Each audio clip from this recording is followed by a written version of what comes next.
कि माननीय नीतीश कुमार ने कहा था कि मांझी जी आप अपने पार्टी को मेरे पार्टी में मर्ज कर जाइए, मिला दीजिए। तो चाहे जिस भावना से उन्होंने कहा, अरे जीतन मांझी से पार्टी चलेगी, उसके पास ना पैसा है ना कौड़ी है, वो कैसे चलाएगा पार्टी। इस बार 2025 में कम से कम हम लोग 25 सीट पर जरूर लड़ेंगे और उसके लिए हमारी तैयारी 25 नहीं 75 और 100 सीटों पर है। बिहार के पूर्व मुख्यमंत्री और वर्तमान में मोदी कैबिनेट में मंत्री जीतन राम मांझी ने बिहार की सियासत को बहुत ही गरमा दिया है। विधानसभा चुनावों का भी दावा अभी से वो करने लगे हैं और साफ कह दिया है उन्होंने कि 25 सीटों पर चुनाव लड़ेंगे। इससे पहले नीतीश कुमार पर बयान देकर भी उन्होंने धमाका कर दिया। तो बिहार की सियासत में ये क्या हो रहा है? नमस्कार, दर्शन न्यूज में आपका स्वागत है। मैं हूं अनुराग। बिहार एनडीए में सहमत का खेल चल रहा है क्या? क्योंकि जिस तरह से बिहार एनडीए के घटक दल ही एक दूसरे को आईना दिखाने पर लगे हुए हैं। जीतन राम मांझी ने पिछले दिनों सीएम नीतीश कुमार को ही आईना दिखा दिया और जीतन राम मांझी ने कहा कि हमारी पार्टी पर बहुत लोगों ने नजर गड़ा रखी थी, विलय करने को कह दिया था और विलय नहीं करने पर बाहर जाने तक की धमकी भी दे दी थी। लेकिन आज हमारी पार्टी तरक्की कर रही है, हम केंद्र में मंत्री हैं और हमारे बेटे बिहार सरकार में मंत्री हैं, तो ऐसे में बहुत लोगों को आंख में ये खटक रहा है। इस तरह का बयान पिछले दिनों मंच से जीतन राम मांझी ने दिया और कहीं ना कहीं बिहार में जिस तरह से सीएम नीतीश कुमार पर उन्होंने हमला बोला, ये कल की ही बात है। कल उन्होंने जिस तरह से बयान दिया और उसके बाद बिहार की सियासत अचानक गर्मा गई। दरअसल कार्यक्रम जो हो रहा था, कार्यक्रम जो जीतन राम मांझी के का सम्मान समारोह था, इसमें मंच से जीतन राम मांझी ने जो बातें कही वो बिहार की सियासत को गरमाने के लिए काफ़ी था। जीतन राम मांझी ने कह दिया कि नीतीश कुमार पर हमको तोड़ने की कोशिश की। यानी नीतीश कुमार पर उन्होंने सीधे आरोप लगा दिया कि नीतीश कुमार ने हम यानी हिंदुस्तानी अवाम मोर्चा को तोड़ने की कोशिश की थी। उन्होंने कहा कि जब महागठबंधन में थे तो नीतीश कुमार ने उन्हें हम का विलय करने के लिए कहा, इनकार करने पर उन्होंने गठबंधन से बाहर जाने का फरमान दे दिया था। तो पिछली बातों को याद कर जीतन राम मांझी ने नीतीश कुमार पर हमला बोला। साथ ही साथ उन्होंने कहा कि उनकी पार्टी अब जो है न सिर्फ चल रही है बल्कि दौड़ रही है। बेटा भी सेठ है और वह खुद केंद्र में मंत्री बन चुके हैं। आरोपों पर जदयू ने हालांकि बचाव किया कि मांझी के बयान को तोड़ मरोड़ कर पेश किया जा रहा है, लेकिन जीतन राम मांझी के बयान से जेडीयू काफ़ी असहज हो गई। अब सहयोगी दल हैं, केंद्र में मिलकर एनडीए की सरकार चला रहे हैं, पीएम नरेंद्र मोदी हैं और उनके नेतृत्व में काम कर रहे हैं। लेकिन बिहार एनडीए में अगर देखा जाए तो किचकिच मचा हुआ है और जीतन राम मांझी ने जिस तरह से बयान दिया है उसे लेकर तो सियासत निश्चित तौर पर गर्म होनी है। इतना ही नहीं, जीतन राम मांझी ने उससे आगे बढ़कर भी बयान दे दिया। तो सबसे पहले आपको वो बयान सुनवा देते हैं जो जीतन राम मांझी ने नीतीश कुमार के लिए कहा। वो बयान पहले आप सुन लीजिए। ये आप लोगों की कृपा है कि 6 वर्ष के लिए हुए थे एमएलसी, 2024 गुजर गया, लग रहा था क्या होगा। परिस्थिति ऐसी आई कि अब 2030 तक के एमएलसी हो गए।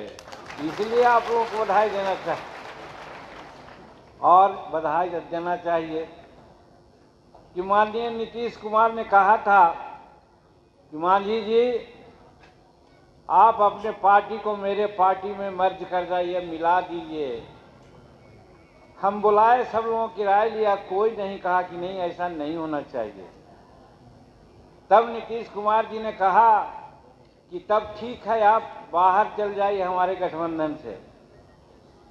तब हम गठबंधन से बाहर आ गए, एनडीए के साथ हैं और धन्यवाद देते हैं हम नरेंद्र मोदी जी को और एनडीए के भाइयों को कि 6 बरस के लिए एमएलसी तो संतोष बना ही, एक विभाग का मालिक था और छोड़ा था आज 3 विभाग का मालिक बन के बैठा हुआ है, इसलिए हम इसको भी बधाई देते हैं।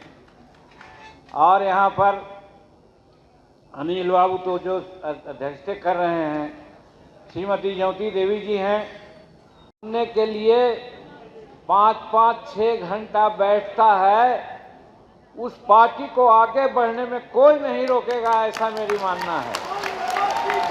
हाँ। तो आज हिंदुस्तानी अवाम मोर्चा की ओर से हमें केंद्रीय मंत्री बनने के उपलक्ष्य में सम्मान समारोह रखें। संतोष जी ने भी इस बात को कहा, जो हमारे राष्ट्रीय अध्यक्ष हैं, हम भी कहना चाहते हैं कि हमारे मंत्री बनने पर जीतन मांझी का सम्मान नहीं, ये बिहार के हिंदुस्तानी अवाम मोर्चा के सभी साथियों का सम्मान है और सम्मान के लिए आ गया है। क्योंकि सम्मान का काम आपने किया है। हम संबोधन करेंगे, लेकिन पहले मन में कुछ जज्बाती बात आ गई है, इसलिए बोलते हैं। लोग कहते थे, हम धन्यवाद भी देते हैं कहने वाले को, लोग को। आज के राजनीति में जो 2 बरस, 4 बरस, 5 बरस, 1 टर्म, 2 टर्म विधायक रहा, मंत्री रहा, वो करोड़ों का आदमी होता है। उसके बारे में ये नहीं कहा जाता है कि उसके पास पैसा नहीं है। बिजनेस हो जाता है, बस हो जाता है, ट्रक हो जाता है, क्या क्या नहीं होता है, गैस एजेंसी हो जाता है। लेकिन हम धन्यवाद देना चाहते हैं नीतीश कुमार जी को। जब हम अलग हुए 2015 में, अब पार्टी बनाया, तो चाहे जिस भावना से उन्होंने कहा, अरे जीतन मांझी से पार्टी चलेगी, उसके पास न पैसा है न कौड़ी है, वो कैसे चलाएगा पार्टी। और आज हम गर्व के साथ कहते हैं, हमारे प्रधान सचिव के साथ साथ हमारे राष्ट्रीय नेता ने भी कहा कि आज हमारी पार्टी चल नहीं रही है, फर्दवाल दौड़ रही है, सबको देखता है। और इस दौड़ को सजाने में, संभालने में आप लोगों का हाथ है, इसलिए आपका अभिनंदन होना चाहिए। आपको मैं अभिनंदन करता हूं। तो आज अध्यक्षता कर रहे हैं इस बैठक का। तो जीतन राम मांझी ने जो कुछ कहा नीतीश कुमार के लिए, वो आपने सुन लिया। अब इतना ही नहीं है, बिहार एनडीए और भी असहज हो जाएगा। और खास करके जिस तरह से जीतन राम मांझी के बयान को लेकर जीतन राम मांझी ने जो दावा किया है, जीतन राम मांझी ने जो कहा है, उससे और नीतीश कुमार तो असहज होंगे ही होंगे, बीजेपी भी असहज है। दरअसल जीतन राम मांझी ने विधानसभा में 25 सीटों पर दावा ठोक दिया है। उन्होंने कहा है कि 75 से 100 सीटों पर हमारी तैयारी है, लेकिन कम से कम 25 सीटों पर हम विधानसभा में चुनाव लड़ेंगे। यानी विधानसभा चुनाव के पहले बड़ा पासा चल दिया है जीतन राम मांझी ने, और टेंशन बढ़ा दी है जेडीयू बीजेपी की। जीतन राम मांझी के बारे में बताएं आपको, जीतन राम मांझी को लोकसभा में 1 सीट दी गई थी, जिससे खुद जीतन राम मांझी ने चुनाव लड़ा गया से, और जीतन राम मांझी सांसद बने और केंद्र में मंत्री भी बन गए। तो ऐसी स्थिति में जीतन राम मांझी का अब जोश हाई है, कह रहे हैं कि मैं भी केंद्र में मंत्री हूं और मेरा बेटा भी बिहार सरकार में मंत्री है। बिहार में जो उनके बूते सरकार चल रही है, उनके विधायक भी शामिल है। तो ऐसी स्थिति में जीतन राम मांझी ने अब दावा किया है 2025 के लिए 25 सीटों का। 2025 में जो विधानसभा होने वाले हैं, उसमें जीतन राम मांझी ने जो बयान दिया, वो क्या कुछ कह रहे हैं। जीतन राम मांझी का वो बयान आपको सुनवा देते हैं, सुन लीजिए। देखिए, हिंदुस्तानी अवाम मोर्चा 2015 में 25 सीट पर एक लड़ी थी। 21 सीट अपना सिंबल पर और 4 सीट भाजपा के सिंबल पर। इस बार 2025 में कम से कम हम लोग 25 सीट पर जरूर लड़ेंगे, और उसके लिए हमारी तैयारी 25 नहीं 75 और 100 सीटों पर है, जहां हम लोगों को मदद करेंगे। गठबंधन में हैं तो लोगों को मदद करेंगे।